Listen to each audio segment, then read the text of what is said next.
Essa narração se dedica exclusivamente para a acessibilidade de deficientes visuais. Se não for o seu caso, o link para a compra do livro impresso ou digital está aqui na descrição. Vamos à leitura. A História e Suas Epidemias, de Stefan Cunha Ilvari. Capítulo 1. As bactérias sobrevivem. O final do século XX proporcionou a descoberta surpreendente de bactérias que viviam em condições ambientais em que se acreditava ser impossível sua existência, tomando-se, por isso, a liberdade de crer que elas não poderiam ser destruídas. Como, evidentemente, não existe um ser vivo indestrutível, a crença é mencionada aqui para ressaltar a grande diferença entre esses micróbios e que são conhecidos há muito tempo. As substâncias ácidas, como todos sabem desde a época das suas aulas de química na escola, são destruidoras de tecidos vivos. São muitos os casos de queimaduras de pele, queimaduras terríveis devido ao ácido, e por isso a ideia de se manipular tais substâncias pode causar pavor. Era difícil de se acreditar que alguma forma de vida resistisse a um meio ácido. Até que um dia se descobriu a bactéria Thiobacillus concretivorus, que produz ácido sulfúrico, na qual prolifera sem dificuldades. É inacreditável que esse mesmo meio que a Thiobacillus sobrevive seja tão ácido quanto aquele que dissolve até metais. No outro extremo, descobriu-se a Plectonema, que sobrevive em meios alcalinos. O mar morto foi assim denominado porque, sendo improvável que um ser vivo se mantivesse em suas altas concentrações de sal, esse mar seria um reservatório de algas salinas praticamente estéril. Praticamente porque foram encontradas formas de vida capazes de se reproduzir nas altas concentrações salinas dessas águas, como a Holobacterium allobium. Os materiais radioativos são temidos em razão do seu efeito deletério que exercem sobre as células. Todos sabem da sua capacidade de destruir células e da sua utilização em dose baixa para eliminação no tratamento do câncer, a conhecida radioterapia. Se doses baixas e concentradas matam as células tumorais, não seria de se esperar que se encontrasse alguma forma de vida em grandes concentrações desse material. Ainda assim, os tanques de lixo nuclear não são estéreis. Descobriu-se neles o Micrococcus radiophilus, que se alimenta de urânio e plutônio e se multiplica nas doses de radiação que seriam letais para qualquer outra forma de vida. Tais seres microscópicos, que sobrevivem nesses meios impróprios à vida, são conhecidos como supermicróbios.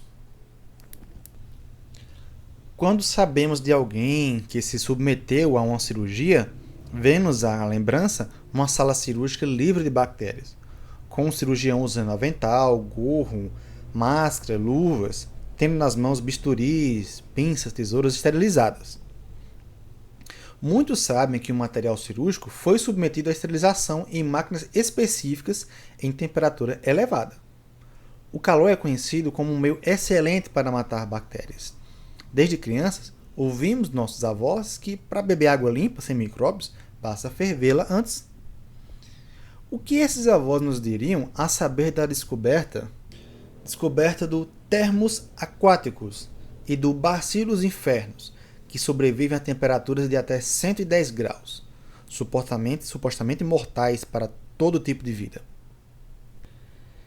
Esses agentes foram descobertos nas altas temperaturas de aberturas vulcânicas no oceano, de rochas obtidas por perfuração de solo numa profundidade de até 3 km e de perfurações de 1 km no solo, nas profundezas oceânicas. Por sua característica de viver em elevadas temperaturas, receberam o nome de hipertermófilos.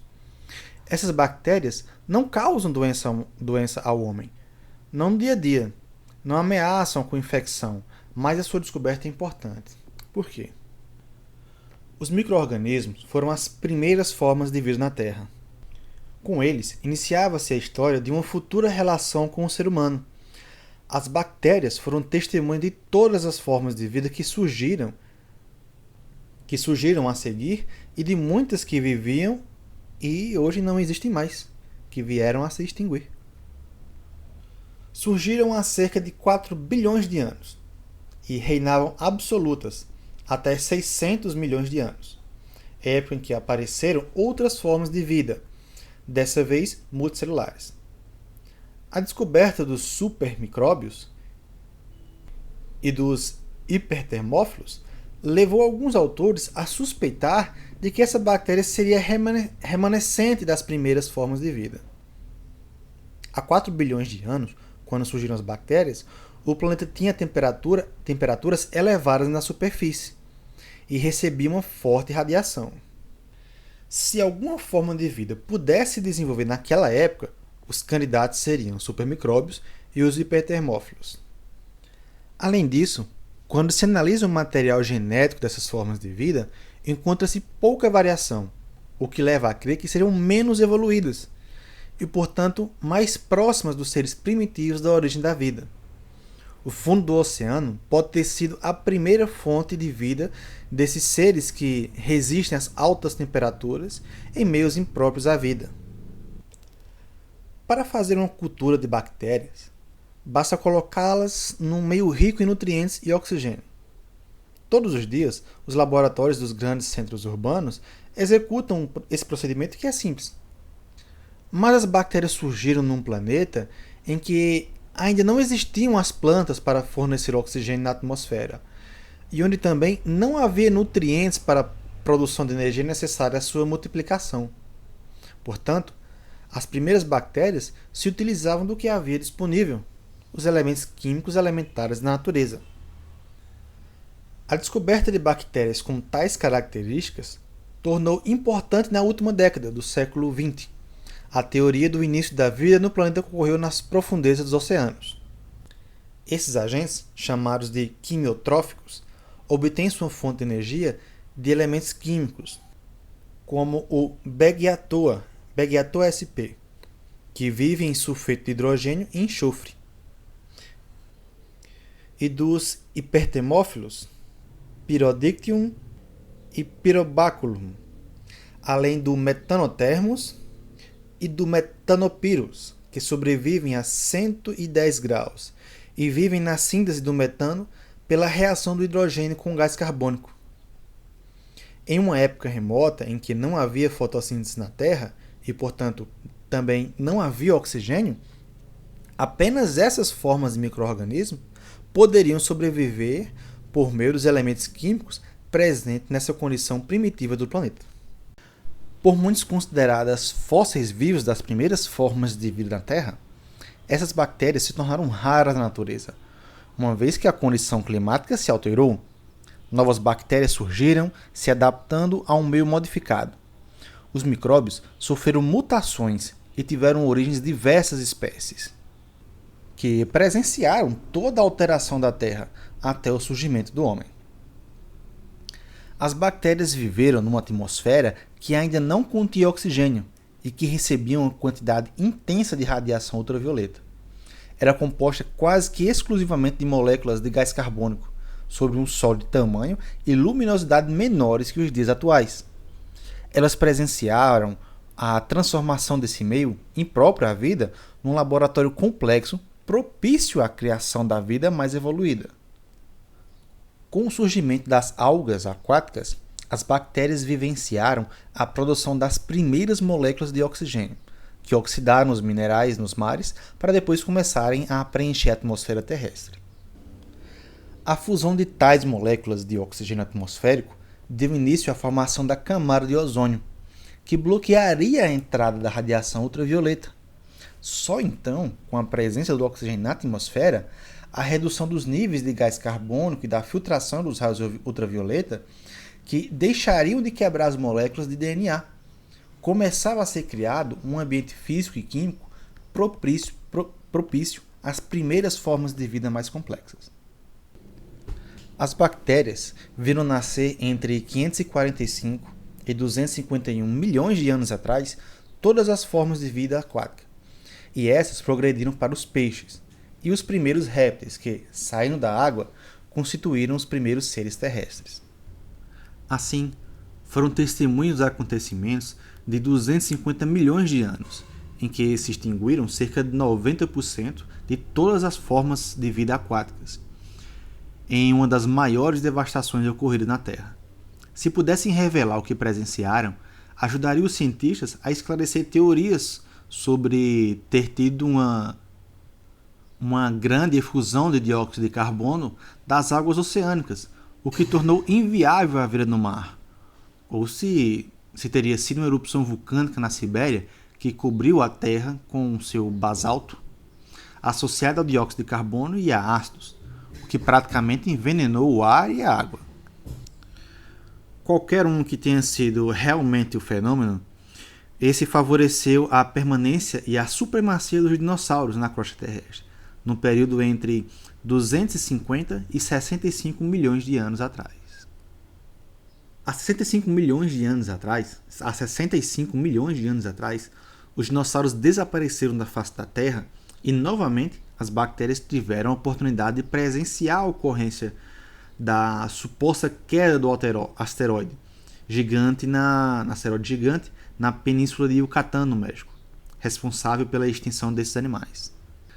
Acredita-se que o manto de poeira levantado na atmosfera bloqueou a entrada de luz solar, causando temperaturas baixíssimas na superfície terrestre e privando plantas da fotossíntese. Admite-se também que tenha provocado as chuvas ácidas, que destruíram grande parte da vegetação. Mas novos nichos ecológicos se formaram e as florestas deram lugar a prados e bosques, preparando assim o terreno para novas formas de vida, que seriam conhecidas como formas humanas. A associação das bactérias com as infecções dos nossos ancestrais se deu a partir dos primeiros animais que se diferenciaram dos macacos há 7 milhões de anos atrás. Tais animais desenvolveram um cérebro maior e mais pesado que o dos macacos. Aguçaram a visão, conseguiram se erguer e caminhar com 2 patas, mas permaneciam nas árvores. Eram os australopitecos, que caçavam com porretes e que acolheram as bactérias em seu corpo. Ao longo dessa convivência com as bactérias, algumas vezes pacífica e muitas vezes fatal, esses hominídeos se desenvolveram o cérebro, que dobrou o tamanho há 2 milhões de anos. Há 2 milhões e meio de anos. Tratava-se do Homo habilis, que conhecia o poder das bactérias. Seu cérebro já processava informações. Seus lobos já faziam tarefas diferentes. E ele apresentava a capacidade de construir formas nas pedras, assim como criar instrumentos manuais, que podiam alterar o meio. Multiplicavam-se os objetos de pedra para a construção, pesca e caça. Apareceram os primeiros abrigos. Iniciava-se a vida em comunidade. Somente com o nosso ancestral de 1 milhão e 1 milhão e meio de anos, o Homo erectus, começou a migração da África para o resto do mundo. As fronteiras se expandiram. Seus instrumentos foram desenvolvidos. Ele utilizou a primeira arma mortal para as criaturas mais antigas da Terra, o fogo. Muito longe ainda de conhecer o poder antibacteriano desse elemento, conseguiu cozinhar os alimentos. Com alimentos cozidos, mais fáceis de mastigar e triturar, não necessitou dos dentes caninos proeminentes, nem da forte musculatura de sua mandíbula, que se tornaram menores, propiciando o desenvolvimento cerebral para a fala por meio de movimentos mais delicados da língua. O Homo erectus, que as bactérias conheceram em tempos remotos, só foi descoberto em 1924, durante a escavação da Pedreira Taung, uma formação de calcário na África do Sul. O anatomista Raymond Dart batizou o então bebê de Tuang. A imigração do Homo erectus na África evidenciou-se em 1959, quando foi descoberto na Tanzânia pela antropóloga Mary Leakey. Em 1856, o professor de ciências Johann Carl Fulhut descobriu uma caverna no vale do rio Neander, na Alemanha, contendo ossadas humanas fósseis. Foram os primeiros crânios ancestrais encontrados. Em razão das deformidades nos crânios, os cientistas acharam que haviam sido arrastados pelas águas para o interior da caverna ou que tivessem sofrido de raquitismo na infância e de artrite na velhice. Não suspeitaram de que seria um homem das cavernas, um suposto ancestral do homem. Somente em 1886, com a descoberta de 2 esqueletos semelhantes em Spee, na Bélgica, se obteve a comprovação desse suposto ancestral humano com um crânio diferente, o homem de Neandertal. Hoje, se conhece cerca de 300 esqueletos desse período. Surgidos há 230 mil anos, sua postura já era tão ereta quanto a nossa, e seu cérebro apresentava o tamanho e peso iguais aos de um homem dos nossos dias. Os ancestrais humanos de Neandertal andavam em tribos, viviam em cavernas, caçavam com lanças e utilizavam utensílios sofisticados para a época. De novo, as bactérias presenciaram seu surgimento e sua extinção há 30 mil anos. Finalmente, esses micro-organismos conheceram o próximo ancestral humano, também descoberto no século XIX, o homem de Cro-Magnon. Em 1868, trabalhadores de uma linha férrea no sudoeste da França, ao cavarem um penhasco de calcário, encontraram os ossos de um homem de meia idade, de um jovem e de uma moça e de um recém-nascido. Os cientistas franceses foram chamados à caverna de Cro-Magnon para identificar aqueles que seriam reconhecidos como os nossos ancestrais diretos. Somente as bactérias poderiam saber se aquele homem, surgido há 40 mil anos, descendia do homem de Neandertal, ou se não resistiria à competição com o homem de Cro-Magnon, desenvolvido a partir de uma cadeia lateral.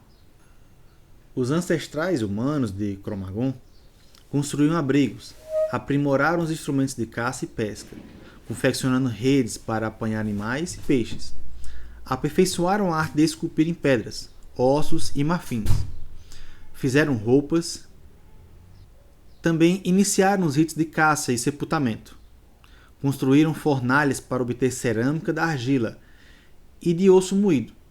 Suas crianças, se crescessem conosco hoje, não seriam diferentes das nossas. Por fim, chegamos ao Homo sapiens, cujas diversas raças atualmente identificadas se constituem à vista das bactérias após a imigração dos hominídeos da África. Com ele, as bactérias, que sempre foram a forma de vida mais antiga do planeta e a mais resistente às alterações físicas, porque o planeta passou e poderiam compartilhar sua experiência aliadas a outros agentes, de maneira pacífica e benéfica, ou de maneira prejudicial. Nos séculos seguintes, esses micro-organismos conviveriam passo a passo com a história humana no planeta. Nos capítulos que se seguem, descreveremos algumas ocasiões em que esses micróbios interferiram nas atitudes do homem, comandando o seu comportamento pelas epidemias. Mostraremos que batalhas e mesmo guerras foram decididas pelas epidemias nos acampamentos militares, com que elas afetaram o rumo da história humana. Demonstraremos também que determinadas transformações sociais, políticas e econômicas se deveram à ocorrência de epidemias devastadoras. Essa história da humanidade pode ser contada em paralelo à história das doenças infecciosas, como dois temas que se sobrepõem. O termo globalização, de largo uso hoje, designa um fenômeno associado pelo homem nas últimas décadas e claramente abrange também uma globalização dos agentes infecciosos, como será visto a seguir. Por fim, depois que a ciência descobriu esses micróbios e avançou no conhecimento da prevenção e tratamento das doenças que causam, todos se animariam no sentido de dominá-los, seres inferiores que afinal são. Veremos, porém, como até o abuso dessa ciência influenciou no surgimento de novas doenças infecciosas e epidemias. Quando a ciência não é disponibilizada para todos e quando a desigualdade socioeconômica prevalece em âmbito mundial, é difícil ou mesmo impossível controlar esses micróbios. favorecendo-se assim a ocorrência de novas epidemias.